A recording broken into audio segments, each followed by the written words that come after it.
हाय, hello. कसे आहात सगळे? मस्त मजेतच असाल आणि मजेतच असायला हवेत.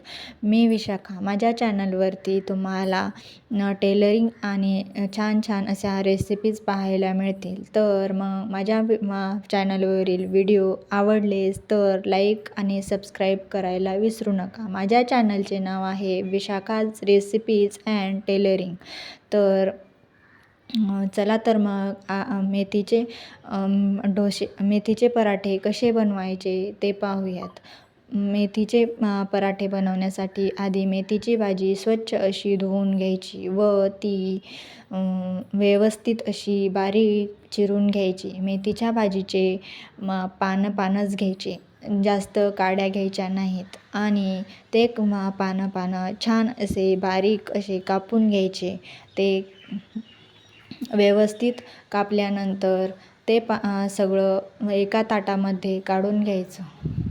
मस्त असं ते काढून घेतल्यानंतर त्यामध्ये गव्हाचे पीठ 2 वाट्या गव्हाचे पीठ आणि 1 वाटी ज्वारीचे पीठ, तर अर्धा वाटी डाळीचे पीठ असे प्रमाण टाकायचे. मग आलं लसूण पेस्ट, हिरवी मिरची, पांढरे तीळ, लाल तिखट, मीठ आणि जिरा पूड, हळद आणि धना पावडर हे सर्व मिसळून घ्यायचे. व्यवस्थित असं मिक्स करून घ्यायचं.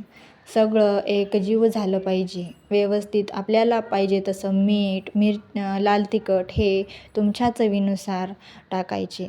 तुम्ही पराठे मऊ होण्यासाठी दही टाकलं तरी चालेल, पण मी दही टाकलं नाही कारण मला कडक असे थोडेसे असेच पराठे आवडतात, म्हणून मी पाण्याचाच वापर केला आहे. पाणी टाकून व्यवस्थित असं एकजीव करून मळून घ्यायचं. जास्त घट्टसर सुद्धा मळायचं नाही व जास्त पातळही मळायचं नाही. व्यवस्थित असं मध्यम असं मळून घ्यायचं.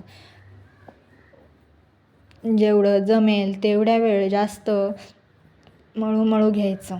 जास्त असं पटकन असं ठेवायचं नाही. तर जास्त पाणीसुद्धा टाकायचे नाही आणि जास्त घट्टसुद्धा करायचं नाही.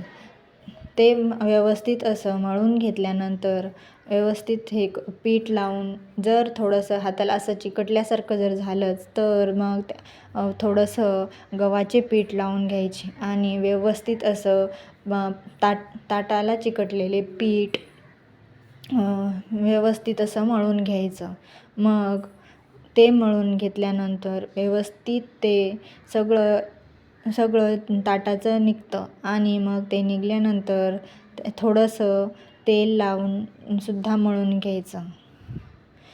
तेल लावून मळून घेतल्यानंतर मग थोडा वेळ भिजण्यासाठी साईडला असं ठेवून द्यायचं. ते ठेवल्यावर तेल लावून ठेवल्यानंतर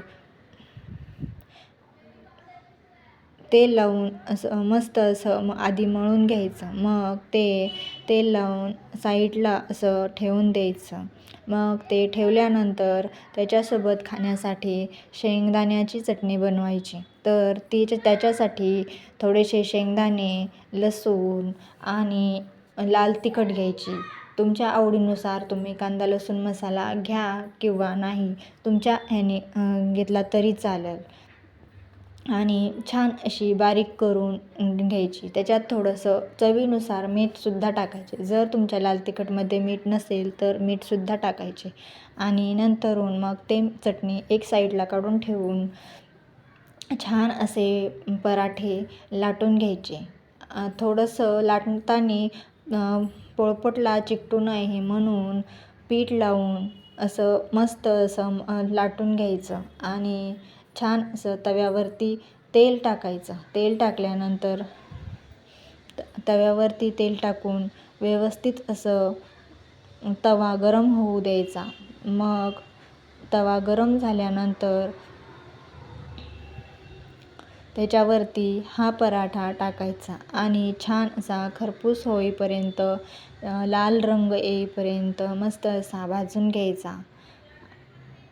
भाजल्यानंतर मग त्याच्यासोबत कांदा आणि शेंगदाण्याची चटणी किंवा तुम्ही दहीसुद्धा घेऊ शकता आणि व्यवस्थित असं मग खायला घ्यायचं. तर अशाच माझ्या चॅनलवरील नवनवीन रेसिपीज आवडल्यास तर लाईक आणि सबस्क्राईब नक्की करा.